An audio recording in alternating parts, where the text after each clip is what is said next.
You were always a little bit of an odd girl. You were too tall and your hair was too short.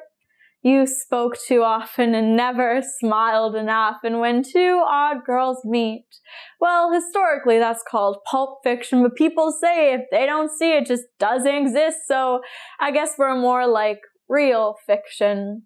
Why would we? When we only ever saw the sun through your curtains and your very own eyes were blinds, you only wanted the pieces of me that you could keep to yourself. You never fell for the way that my shoes fall on cobblestone. They never left the foot of your bed.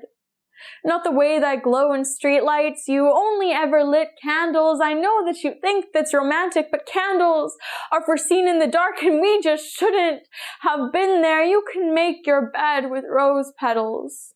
I wish you would have given me a chance to pluck them off myself, to let something stem from this. I know you think bouquets are just thorns and serrated leaves, but maybe it's better to bleed a few times than to live in pieces. You said you thought of me during Sunday service, but that didn't make our love sacred. You were an atheist, more willing to wear a cross around your neck than to keep me in your locket, so I guess I didn't waste my time weaving you friendship bracelets so I could be on your wrist when you never take my hand in public. Unless it was to pinky swear, and I felt so childish every time I had to look you in the eyes and promise myself to something I'm not sure you ever even believed in. Do you know what really feels like sin? It's having your name be halfway out of my mouth when I remembered that I was never supposed to have heard it. Or how whenever I was lying next to you, all I was thinking is I'm running out of lies to tell my parents what you mean to me. It seems to me your lies become your own biggest tragedy when everything outside of your home feels like a prison. You thought that picnics were crime scenes. You saw an army of ants and thought gossip mongers. Checkered blankets looked like body bags. The lipstick remnant that I left on your cheek were fingerprints that you had to wipe away when I laughed too loudly. You look at me like I pour cyanide in your lemonade.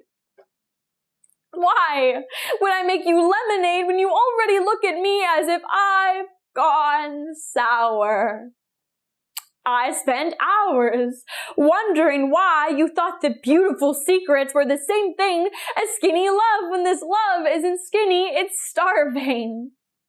Darling, you keep the words girl and friend separate, when you should know that beautiful things come in twos. Like wings on a bluebird, wheels on a bicycle, there are two sides to every story, and in mine, I learned that socks also come in pairs.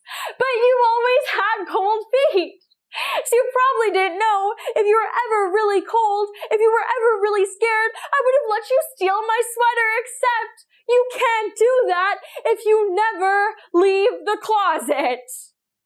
You never left the closet. You thought love was a game of hide and seek, and you were always hiding and I was always seeking, and I'm sorry, eventually I had to seek out the truth, and it turns out violets just aren't heliotropic. Related topic. The first time I fell in love with a girl, I told her how happy it made me to kiss her, and she said, the things that are wrong in this world always feel so right.